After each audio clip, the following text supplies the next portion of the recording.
What if I told you the entire Australian Prosecco industry started with a few illegal vine cuttings and a family chat on a veranda? We recently held a blind tasting of every Australian Prosecco we could find with an expert panel of winemakers and sommeliers, part of our deep dive series at younggunofwine.com. This wine, the 2024 Dal Zotto Pucino VP Prosecco, was selected by half of the panel as one of their top wines in the blind lineup. That's a serious statement for a sparkling wine that costs just $28.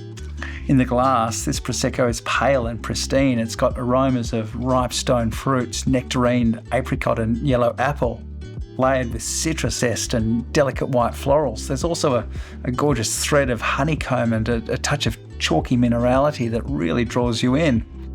On the palate, it's crisp and dry with zingy lemon sherbet and green apple and pink grapefruit characters, and the bubbles are delicate and persistent. Then there's this cotton-like grip that adds structure without heaviness.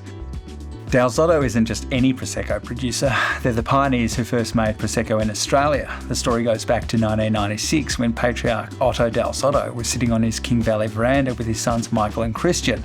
Otto had grown up in Valdobbiadene, the spiritual home of Prosecco in Italy, and emigrated to Australia in 1967 at the age of 21 to work tobacco farms in the King Valley.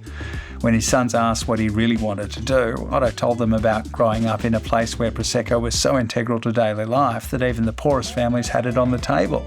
But Prosecco vines didn't exist in Australia. Otto tracked down a backyard grower in Adelaide who had illegally imported some cuttings. After bonding over their shared Valdobbiadene heritage and switching to the Veneto dialect, Otto managed to convince the man to share those precious vines.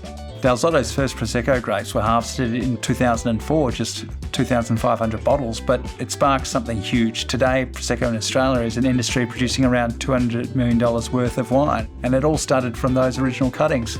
The Pucino VP comes from Dal Zotto's vineyard in Whitfield in the heart of King Valley, where the valley floor is warm enough for medium-bodied reds, but the higher altitude sites, up to 800 metres, are bitingly cold and suited to sparkling wines.